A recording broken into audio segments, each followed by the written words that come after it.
Welcome. Yeah. How's everybody doing? Yes. Jet lag aside, let's get the ball rolling. I don't have jet lag. You don't? No, I rolled in last night, literally. Rolled in. Oh, so you have roll lag. Yeah. But yeah, I'm Malcolm Ray. I'm from The Nostalgia Critic. I'm Leo Thompson. I do That Sci-Fi Guy and League of Inebriated Gentlemen. And we are both from Channel Awesome. Yeah. Thank you. Yeah, you probably know that like Doug, Rob, and Tamara, they all got sick and they couldn't make it. It's lies. They're actually in Pokeballs up in my room. Yes. It's our show now. Yes. But yeah, this is just going to be a general Q&A. You know, any questions you have about, you know, Nostalgia Critic or Sci-Fi Guy, you know, you direct them at either of us and we'll answer accordingly. So, yeah, any questions?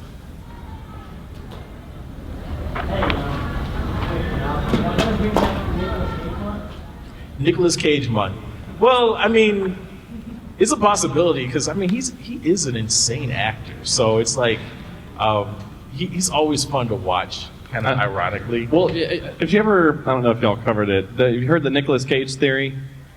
There's a clone. You know, Nicolas Cage is in a lot of movies, right? Sometimes you go to the movie theater, you'll see like multiple Nick Cage trailers, you know, in one sitting.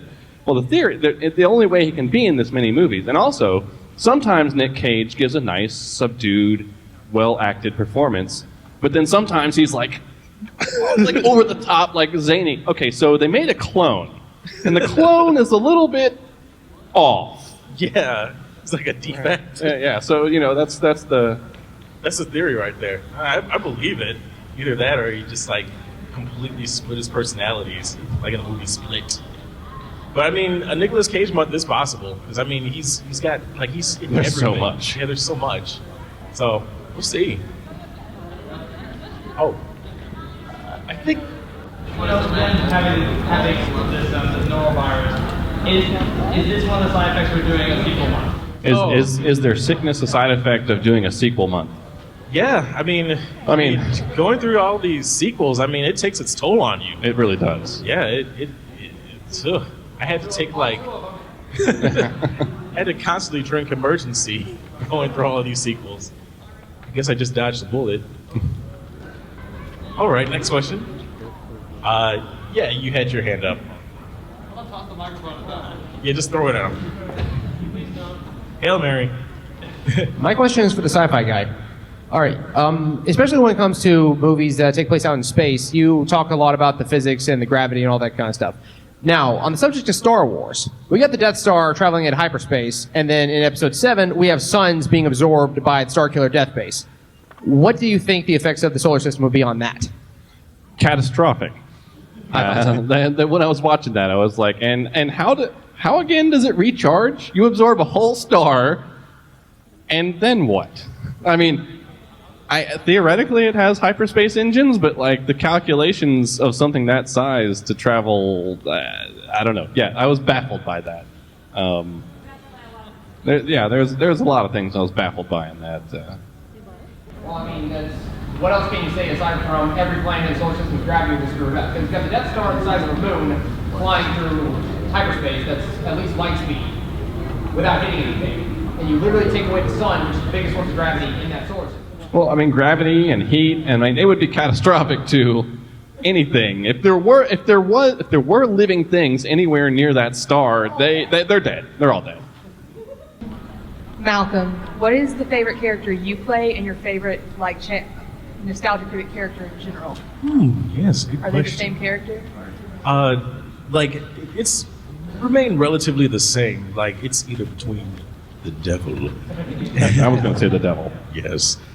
It's between him and yeah. Well, that is a fun character to play. He said Darth Vader.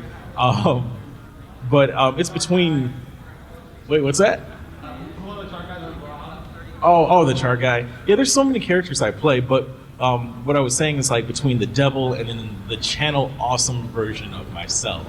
It's like, because it's not actually me being me, in the episodes. It's just kind of like an exaggerated version of me, or better yet, Doug's interpretation of me. Right. So It's a caricature. yeah, it's a caricature. So it's really interesting reading, the lines. Like when we get the script, like I look at it, I'm like, that's what Doug really thinks I do, So it's fascinating playing that. It's like getting his perspective of how he sees us and just kind of like rolling with it. It's fun. It's a lot of fun. This comment and question is for Malcolm. Our first Channel Awesome video was the Last Airbender.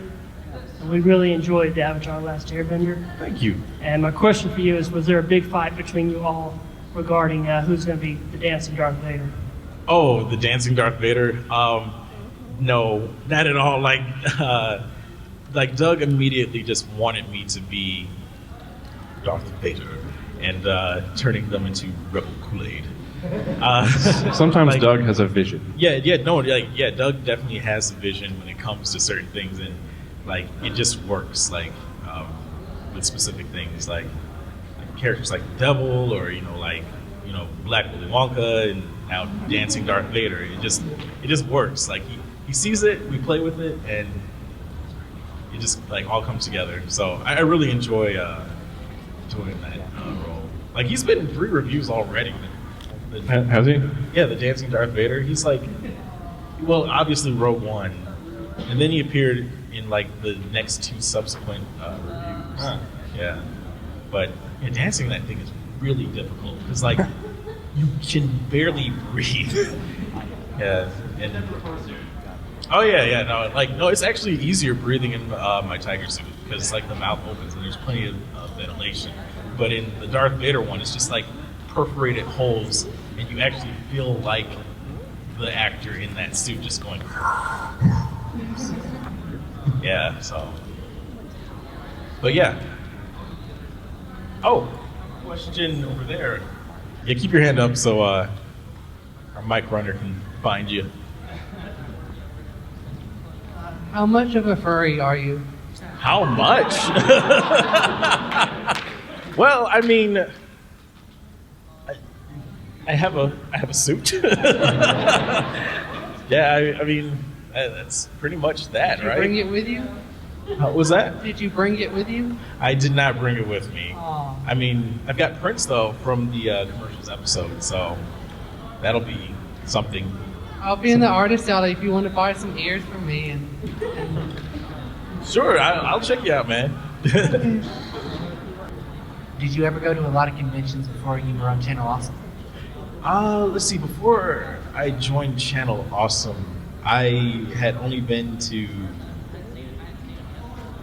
like one convention. I had only been to C2E2 before I joined Channel Awesome, which was in 2012. It was like right before I ended up joining the site. So I definitely used to attend a handful of conventions before doing this kind of stuff. Just attend like Dragon Con in Atlanta and AWA and a handful of things. it's awesome. Yeah, I had always been, I don't know, like I grew up kind of like super shy. Like I am an extreme extrovert. Oh. Yeah, like I don't know. I just like I always heard about conventions and stuff, but I just never had the opportunity to go out and do it. Like the year that I started doing it, like a few months later, I ended up being on Channel Awesome. Now I get to go out and see all these conventions and see all you guys, and it's wonderful, and I'm really grateful. So Hey Malcolm, how's it going? good. I was just going to ask y'all, how long does it usually take y'all to do an episode? Like, how long does it take you to write it out, film it? I guess it really depends on how much you're involved or like how much acting you do. But Oh man, yeah, there's multiple. It takes me a lot longer than you guys. Yeah, I guess it helps that we kind of have like a big crew that's involved now. But let's see, generally like Doug and Rob, they'll write it out. I suppose that takes like a day or two, and then we've got like the filming day. It takes me at least a week to write a script, sometimes longer. Yeah, no, like man, they've gotten like so like methodical with it. Like they're able to just like sit down, they'll riff about it, and then they'll come up with like a general idea for like either like a story or a plot. I mean, like I don't know the full ins and outs of it, but I do know that they sit down and they riff the movie, and then they start writing it down. Like I do a real similar process. Yeah. I have somebody that like, I'll get a few friends together, we'll watch the movie, and we'll all just kind of riff the movie, and there's someone in the room with a laptop, just, like furiously like trying to, everything that's like, yeah. wait. Yeah. It's like that. Like I've watched them do it, and it's fascinating. Like they'll just start, saying jokes, and they'll write it down. It's funny too, because sometimes I'll go through and I'll take these notes that they're writing down for me, and I'll go through the movie again as I'm writing it, and I'll kind of have it on this window playing, and I'm looking at the note, and I'll look like 2 or 3 notes ahead, and I'm like, what does that mean? And then I'll get to that part, and I'm like, oh, okay, the note's really funny. Yeah. Similar thing with us. Like once we get the script, we kind of look at it, and with our own perspective, like we'll improvise, a few lines here and there, and that'll end up being in the script as well. Yeah, there's always changes that get made every step of the way. Totally. And so so there's the writing, and there's the film date, and then Doug goes into edit it. So yeah, roughly about a week to pump out these episodes, I'd say. So month and a half. Oh man, whoa, that's intense. Yeah, I'm a little slower. Well, I mean, it's the job done. First off, nice to meet you guys. Thank you. Thank you. I was wondering if Channel also might do a terrible sci-fi movie month. I think that'd be a really good idea. That would be an opportunity for that could be a thing. Yeah. Just consider it be an idea. I might kick me in the pants to start, producing more again. Hey, yeah, just we could, just. Well, then again, nice to meet you guys. Thank you. Hey, nice to be here. For each of you, what is your favorite Nostalgia Critic episode and why? I'm probably still really a fan of the Moulin Rouge episode. As to why, I just think that it really came together well. And it really had a lot. It was just really well done. Yeah, that was a good episode. That was before my time too. Before I got on the show, I guess I could point to episodes that I really liked before I got on, and then after I got on.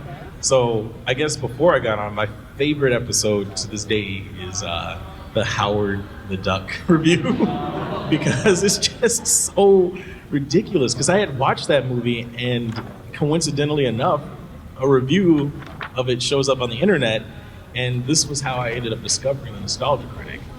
Was when he posted that review, and it was just the funniest thing I had ever seen. After I got on the show, I guess my favorite review right now, man, it's between the Mad Max review and the Rogue One review, because it's just so much production and effort goes into it, and it's just so funny. I really do like those the sort of the new style of reviews where y'all are reenacting sort of the whole movie, I think that also gives Doug a little bit of a creative outlet, sort of what he wanted to do with demo reel. Yeah, because after a while, it gets kind of stale when you're just being that super critical critical critic, redundancy, and just screaming at a wall at a camera, So this gives them an opportunity to just kind of branch out and explore new ideas, throwing stuff at the wall and seeing what sticks. That's with any creative process, explore new ideas and see what works. But yeah. Oh, Malcolm, you guys are so awesome. I love you guys. Oh, thank you. Is it easier for you to play the really cool characters like Satan, or do you have more fun playing Black Willy Wonka type characters? Oh man, that actually is a good question. I guess, I would say that it is easier to play roles like, the devil or Benny the assassin, because it's like, okay, all I gotta do is I gotta be badass. I'm this killer guy, or I'm the devil. I run hell. Et cetera, et cetera. But it's a little more challenging with characters like, Black Willy Wonka, where, everything's wonderful and, I'm thinking about turning you into chocolate, secretly. Because it's like, he's so joyful, but at the same time, it's like, I don't know about this guy. He seems kind of evil. I'd say it's easier playing those like cool, badass sort of characters, because it's just like, the tone. It's like kind of like, one note generally, but with characters like Black Willy Wonka and like, Carrot Juice, it's like manic energy, and at the same time they kind of like, they have a goal. It's like, it's chaos, but with a direction. So it's tricky kind of balancing that out, that dynamic with those characters. But I thought about this when you were talking about older reviews. Mm-hmm. So I have a question. Is there like a review you wish Doug would do, or if you could like go back and be in one of the originals? Oh, wow, that's an interesting one. Let's see.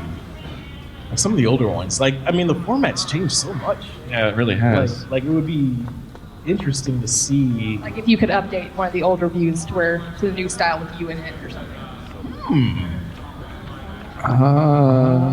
It would be interesting to see him like do a Garbage Pail Kids review in today's style. No. Yeah, like that would be interesting to see. Yes. Would I want to be a part of it? No. Yeah. Like that would be an interesting new approach. Like, I don't know if we would want to go through that pain again. Nostalgia. Yeah, nostalgia. And what was the other part of the question? Is there like a movie that you wish Doug would review, so you could like play in that movie? Oh, okay. Let's see. A movie that I wish you'd review. Personally, I wish you would review this movie called I Know Who Killed Me, because it's just so... Haven't you seen that? Isn't it ridiculous? Yeah, it's Lindsay. Yeah, it's Lindsay Lohan, and it's like this weird plot. Like it seems interesting at first. Like she's having dreams about herself, like possibly alter ego, where she's like, having her life destroyed. At the same time, she's writing about it. But it turns out to be like this weird twin connection thing, like long lost sister. It's dumb. And Paul Giamatti's in it. Oh, wow. Yeah, he's like this evil piano instructor. It's insane. It's really weird. I recommend checking this out. It's one of those movies where it's like, it's bad, but hilariously bad. Maybe Alvin and the Chipmunks Road Chip? Yeah. But it's going to happen probably. Tell Doug I was in that. You were? Yeah, I did background on that movie. Yeah. Whoa. And the big song scene at the end, I'm like right behind Jason Lee. Seriously? Yeah, I had to listen to that song for like 3 days and be excited about it. That's crazy. Be like, yes, Chipmunks, this is my jam. Wow.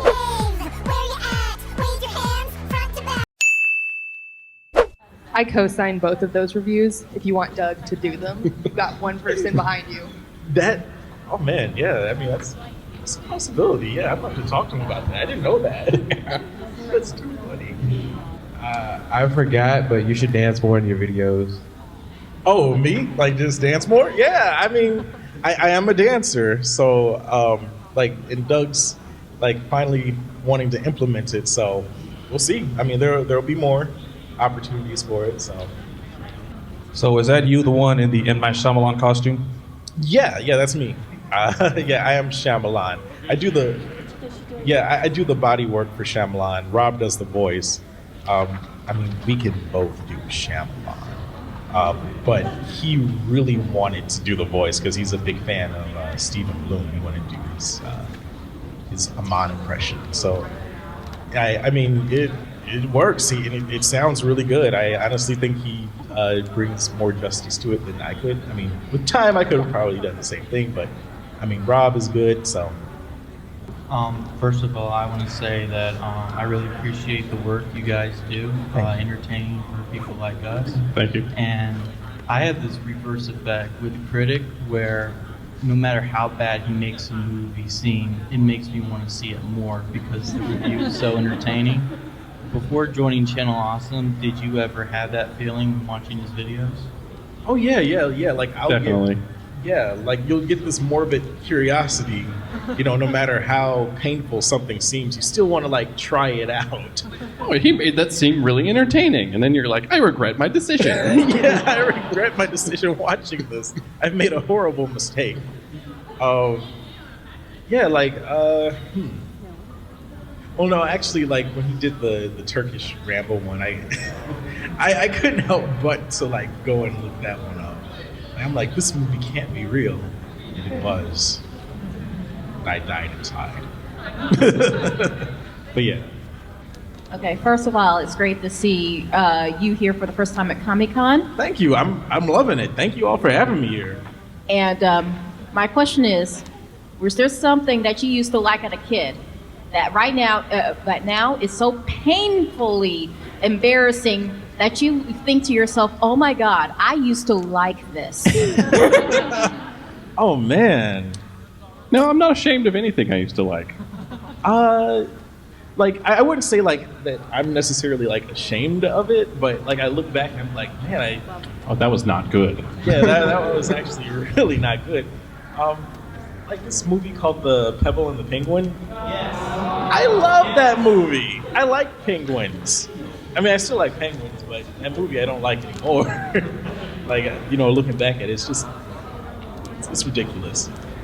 And I mean, what makes it even more painful is that Don Bluth, he animated that, right?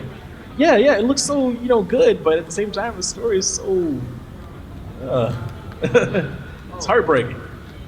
First off, thank y'all for coming. Thank you. Thank you. Question for each of you. Leo, I've always been wondering this. Where did y'all come up for the idea for the League of Inebriated Gentlemen?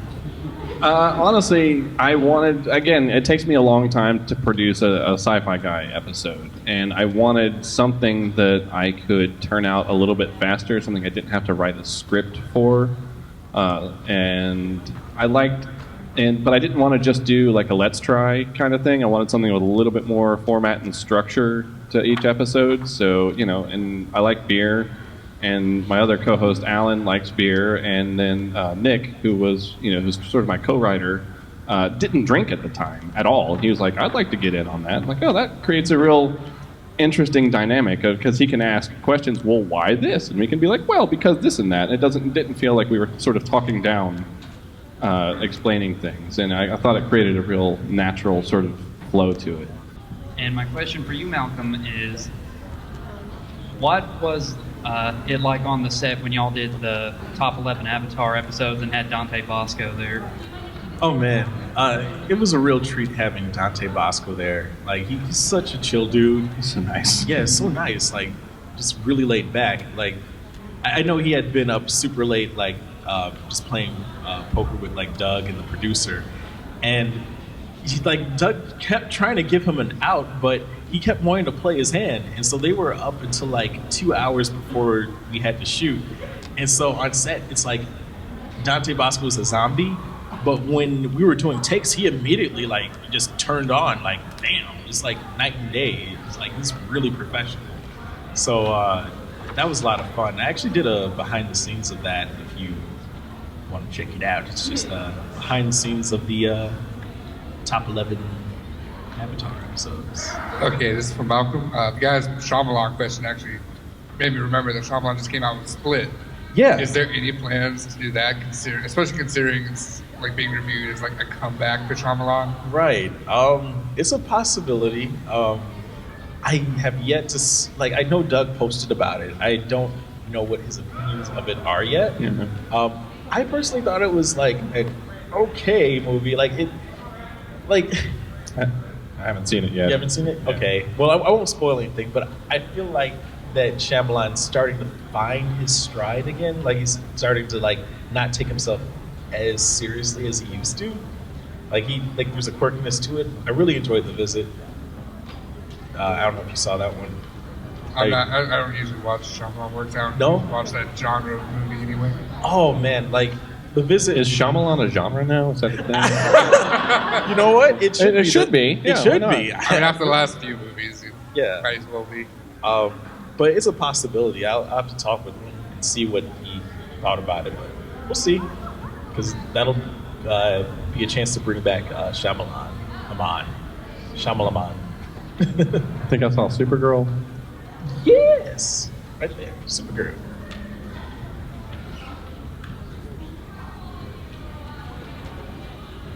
My question for the Sci-Fi Guy. I have a question about the whole Axanar thing and how it results. About the what thing? The Axanar dispute with CBS and Paramount about Star Trek fan films, and I'm just wondering if you had any input about what you think that'll mean for Star Trek fan films going forward. Axanar is a real weird, tricky subject. I understand. He's playing, and I don't want to say anything too critical or political about it, but what they were doing was a little underhanded. Doing crowdfunding to produce, a fan film production, but ultimately what they were doing was using that money to start their studio. And that's a little weird. And it would be one thing, but apparently he also tried to go behind their back and work out a deal with Netflix. And I hope it doesn't negatively impact fan films, because I do truly love fan productions. I know for a fact it has affected some fan films that I've been in. They can't be a certain length anymore, and you can't do certain things anymore that affect how you shoot or write your episode. Yeah, and They can't that be is episodic unfortunate. anymore. I see both sides of the coin, but yeah, I hope it doesn't have a large negative impact. Since I know you're a fan of the series when you were a little kid, what do you think of the new Power Rangers movie? And would Channel Awesome actually review that? Because that'd be awesome to see, since you did Turbo in the original one. Oh man!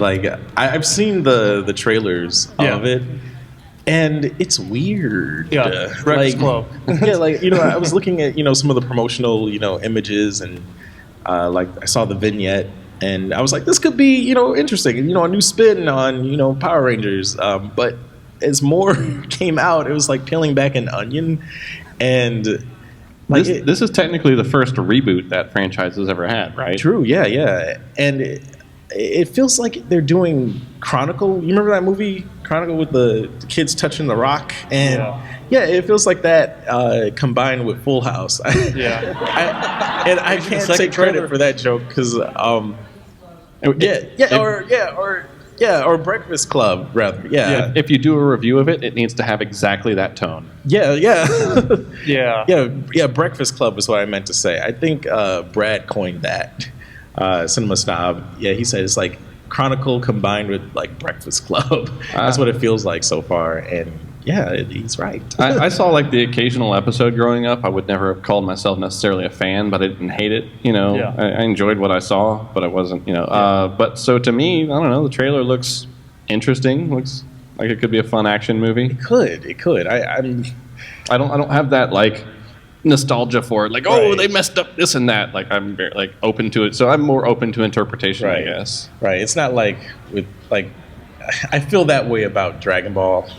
Yes. I try not to think about it. That took a part of my soul.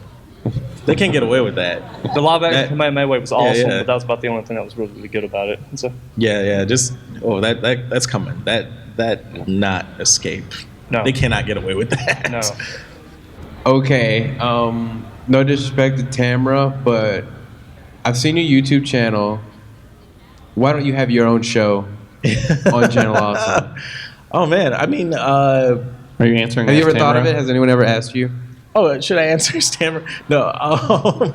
Well, actually, there are ideas for a show that I will be doing coming up. So good. Yeah, keep an eye out for that, because I do the behind the scenes on occasion. Usually we focus on more of the more involved reviews that'll spark a little more interest. People will be like, oh, how did they do that? And we'll do the behind the scenes of that. But yeah, as far as this a review show, there is something in the works right now with me and Rob. So that's coming soon. You guys like anime, right? Yes. I get a feeling you do. So Comic-Con. yeah, just just keep your eyes open for upcoming videos. Cool. Mm-hmm. I noticed that DuckTales is actually doing a reboot with the all-new cast. My question is, if anyone's ever familiar to DuckTales, what are your thoughts on the new voices? Oh yeah, there's a reboot. There is, and remind me. Like I don't remember. Like, are there clips of the voices out yet? Here's something that may interest you. Or are they Scrooge just- McDuck is the 10th Doctor is the 10th Doctor from Doctor Who. Oh well, he's Scottish. Well, that's good to know. Oh, that might actually work. Yeah, Yeah, like that'll that's- work with the voice. Yeah, no, I support that. Yeah, I haven't seen much of it, so I can't really comment. But I've heard about it. So If you like binge watch the entirety of Doctor Who, you'll probably understand. okay, yeah, I mean, yeah. Yeah, well, I know, like his natural accent is he's actually Scottish. So Okay. A la carte right here in the red hat, yeah. Or Carmen Sandiego. However you look at it. So, not the first question, but did you just say David Tennant's going to be Scrooge McDuck? That's what he said. That's insane. No. Okay, real question. Since they've announced the new Star Wars title, what do you think that's pointing towards? The Last Jedi could mean literally anything. Like Death of Luke, maybe Rey's now the Last Jedi? So I had a discussion about this with some friends, and what I kind of hope it means is that the Jedi Order that we saw in the prequels were not good. They weren't exactly, good people. Yeah, disillusioned. There's a good word for it. So I kind of hope that when Luke decides to train Rey, that he kind of has this opinion of, I am the last Jedi. We're going to do something better and different. We're going to be the Jedi, or whatever they want. We're not having any more Jedi. We're going to just be Force users or whatever. Yeah, that would be an interesting. That's my thing. hope. Yeah, like they decide to just kind of like take up like some solidarity and like be their own kind of people, I guess. I don't know. It's but it could literally mean anything. Yeah, it's definitely a title of intrigue. That was definitely on purpose. It's like to get people invested in it. Like, what does this mean? Is this the last Star Wars movie? Although I do like, so you have The Force Awakens, The Last Jedi from his nap. Yeah, it connects. It connects. Maybe. Who knows? It's a mystery. Hello. Red hat. The A hat. A hat. Yes. All right, if each of you could protect one movie or TV show, a movie and a TV show from ever being remade. From ever being remade. Ever being. Oh man. I don't know, maybe Mars Attacks. I feel like that movie stands up pretty well. Like I watched it recently, and I'm like, this still holds up. Yeah, and I think it's something that just kind of is a product of its time that can't really be like remade. Yeah. What would horrify you the most if you heard All the Laws being remade? Which movie would horrify me the most? Let's see. If they. Oh man. I'm trying to think like something. Star Wars. Oh yeah, that'd be like fuck. Oh, I'm sorry. They did that already. They essentially did that already. Man, I'm trying to think of something like, because like everything's being remade now. I'm just kind of like numb to it. Yeah. It's like. I mean, honestly, it's that whole thing that they always said there's only 7 stories. They're just, they've been remaking the same movies for decades. They're just being more honest about it now. Yeah. I don't know. I guess if they like tried to remake The Godfather, I would just kind of. Oh, okay. Yeah. Let's go with that. Yeah, but like, I'm just like, why? For me, it would be Back to the Future. Oh yeah. Oh, that's a God. good Yeah, one. you're right. Yeah, no, I would not be okay with that. It was off by 1 year from the Cubs won. Oh, one more time. Back to the Future was off by 1 year from the Cubs won. Oh yeah, no, that's true. That was good. So close. They probably broke the timeline because of that, and now terrible things are happening, as you all know. But anyway, saw this hand over here first.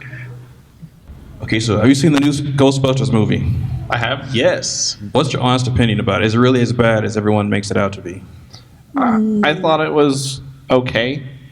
I didn't hate it. I didn't love it. Honestly, I feel that Doug's and what was presented in that review of there were some legitimately funny jokes almost every time, followed by something incredibly stupid. Yeah, I thought Doug's summation of it was pretty accurate. Me personally, did Ghostbusters need a reboot? Probably not. But it's like, the movie in of itself, I don't feel like, was anything like fantastic or it wasn't anything terrible. It's like saying, was Night at the Museum a good movie? It's like, it's like, it was a movie. It was fun. It was serviceable. It was a movie. It wasn't anything particular. I thought it was fun. Hey guys, how's it going? Good. All right. Guys, I'm a big fan of your channel. I've been watching you guys since high school. Thank you. One thing I wanted to state out is your channel actually helped me find my group's favorite bad movie to watch, which is The Room. Oh, yeah. We like a statement. We actually played a drinking game on The Room, and I don't remember that night at all. Yes. Now, number two, did you guys know that Machinima, a couple of years ago, actually had Tommy Wiseau do a bunch of playthroughs of video games, including Dark Souls? Yeah. I saw bits of that, and it was interesting. But I mean, I feel like there's only so much you can do with that, especially after someone becomes self-aware, of what makes them successful. Which was is he self-aware about that now? That's a good question. It's kind of hard to tell. I think he knows what made his success happen, and so now he's kind of riding that out. It started with the Machinima thing, then he came out with a TV series. I forgot the name of it. Yeah, I was going to ask you guys if Doug was thinking about reviewing the miniseries at all. I'm going to say yes on Doug's behalf. I've decided yes, Doug is doing that. We are definitely going to. It's really bad. Yeah, I mean, I don't know. Possibly, I'll ask him. I might get sent to the corner for that. Away. Yeah, I mean, personally, I think it's I don't know. It wasn't anything really that interesting. It's just kind of it's Tommy Wiseau. I think he's kind of self-aware, but he's not aware that he's not self-aware. It's weird. The best part was Tommy Wiseau trying to figure out how to open a door. This is funny, huh? Yeah. I don't know. He's an interesting fellow. With the subject of The Room, do you guys know of the greatness of Neil Breen? Neil? No, it doesn't ring a bell. Who is that? Just look up the movie Fateful Findings. All right. Fateful Fridays. Fateful Findings, yes. Okay. Findings. Findings, yes. Okay, all right. You could just watch, what's his name's review, Your Movie Sucks. Oh, he reviewed this? Yes. Okay, yeah, I'll check it out. Yeah, it's great. He's like the new Tommy Wiseau. Interesting. But worse. Neil Breen, Fateful Findings. Got it. Okay, you said you liked anime, and I guess it's kind of sci-fi, so you could probably both answer it. Mm-hmm. What are all your thoughts on the Ghost in a Shell movie coming up, and are you looking forward to maybe reviewing it? I'm reserving judgment until I see it. Yeah, that's probably for the best. Yeah. I mean, there's already controversy around a lot of things with what we've seen so far, but I mean, I'm going to reserve judgment until I actually see what because obviously they make choices for reasons, and right, we'll see. Right, and we'll see. I like Scarlet, but it's cautiously optimistic. Yeah, we're gonna wait. We're gonna wait on that one. So, have you guys ever actually encountered somebody outside of the show whose work that you guys have critiqued? Oh yeah, see it all the time. Doug gets approached by people that have seen reviews, the girl that played Lava Girl from Shark Boy Lava Girl, actually contacted him and said that was an excellent review. Well, then there was that whole Mara Wilson. Yeah, Mara thing. Wilson. Obviously, like Greg Sestero and Tommy Wiseau, they've gotten in contact. I have met some of the people and things that I've reviewed, but I don't think they've ever seen my review and come to me and been like, Yeah. Oh, someone else recently. The guy that played the boy from Children of the Corn review, like Doug met him in person and he had seen the review apparently. So it's like, it's random. Like you never know who's watching. So have you ever had anybody get like really angry about how you reviewed their movie? well, there was, Tommy, he initially was very upset about it, but then he let it go.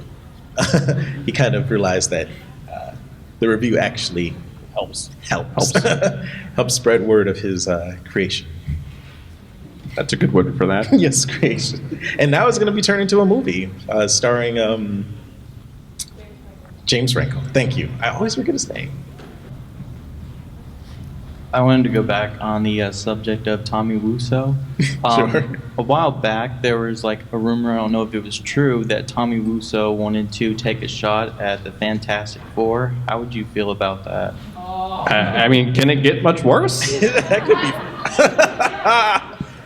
I mean, there's only so much you can do with the Fantastic Four. I mean, no, there's a lot you can do. It's just there's not a lot.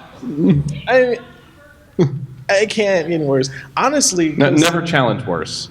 Honestly, Doctor Doom is the most interesting character in that series, in my opinion. Yeah. No, without it. I mean, there's Silver Surfer too. I mean, everything in that is like interesting. I'm a comic book fan. I mean, I know there's a lot that could be great about it. Yeah.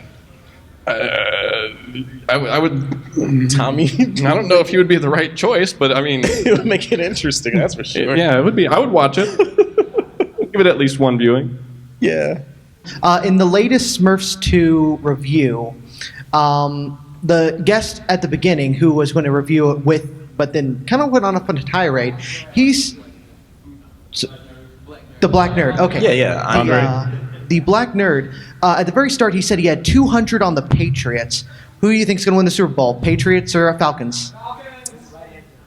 I am not familiar with sports ball too much. I'm not either, but I'm from Atlanta, so Falcons? Oh, well, there you go. I like Super Bowl commercials. They're the best. Agreed.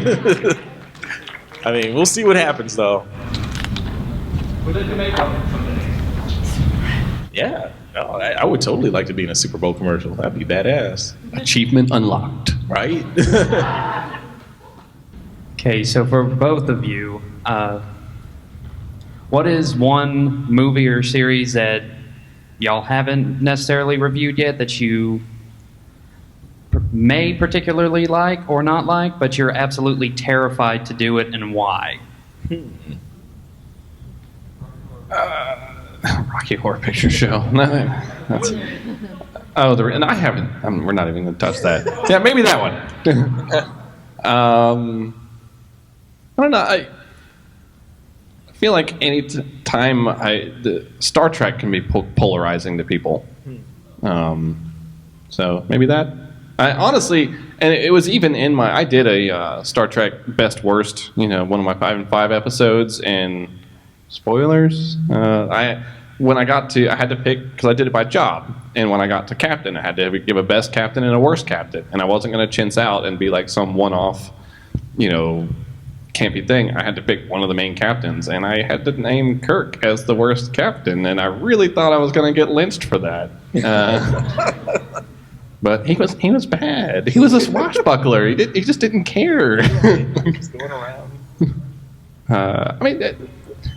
Archer at least had excuses for there weren't rules yet. Kirk just he made bad choices often. I mean, don't get me wrong, I still love him, but he wasn't a good captain. And like I said, I just really thought I was going to get lynched for that. Oh man, I guess Dragon Ball Evolution. it still hurts to say that. And I know it's coming down the pipeline. I mean, at the same time, I'm excited, but it is. Oh, in a painful way. Like, it hurts my soul. Yeah. I really loved the background and the world of that movie. Like the sets and the background and just kind of the world that they built. I thought did kind of feel Dragon Ball. Everything else, garbage. I hated the whole thing. I just hated it. I hated everything about it. Huh? What's that? Oh, honest trailers. Yeah, you saw that, right? Yeah. There's more to be said. You may have foreshadowed something. We'll see. But yeah, it looks like we got the Oscar music coming up. So we'll take like 2 more questions. Green shirt. Yeah. Hey, how's it going? Just a question for both of you. What was your inspiration, or what made you want to start reviewing movies or get into that field of work? Well, I did amateur films in high school with friends, and then the group kind of drifted apart, and I spent a bunch of years not really producing anything, and then one day I discovered Angry Video Game Nerd, which led me to discover Nostalgia Critic, and I watched a lot of those videos for about a year, and I was like, that seems like something fun that I could do. It's kind of just do myself. I don't need a whole lot of people, and it's like, yeah, it was just something to get the creative itch. Yeah. I mean, I always had an affinity for filmmaking and things like that, and I discovered the Angry Video Game Nerd, and then I discovered Doug. And it wasn't until years later, while I was in one of my not film classes, I was studying film at Columbia, and somebody told me about an audition for the Nostalgia Critic, and I was like, really? I'm like, because I lost track of his work, because YouTube was taking down all of his videos, and I was like, he's still making stuff? And so you're like, yeah, but today's the deadline. And so I went home and I made an audition video, and I was up until 5 a.m. trying to upload it on YouTube's very, very, very bad uploader at the time. And that's how I ended up getting involved with the website. It was actually Rob's wife saw my video well after they were done accepting auditions, but she was like, "You've got to see this guy." Lucky you. Yeah, I got in by the skin of my teeth. It was crazy. Do we have time for one more, or one more? One more. How's it going, guys? Good. Is there anything in your repertoire that you regret reviewing? Star Wars Holiday Special. I mean, just in terms of before that review came out, I never finished it. I got partway through it, and I'm like, I can't do it anymore. I can't now. I've watched it so many times. I consider myself an authority on the subject. And I'll never recover. Oh man, I can't necessarily say a movie I regret reviewing, because I don't really decide on what's going to be reviewed. It's like I'm an asset to the review. But I guess a review that I didn't really care to be in it was I don't know, The Odd Life of Timothy Green. I know that's my debut into Nostalgia Critic. I don't know, I didn't really care for that movie. I just thought it was boring. Yeah. But yeah, that's so. I guess that's it for our panel. We have a signing at 5:30. 5:30 today. If you want to come and do that. Yeah, we got prints and stuff. Take pictures and sign things, and I don't know, maybe do a voice recording. Who knows? So thank you guys for coming out, and enjoy the rest of the con. Yeah, we'll see you. Thank you so much.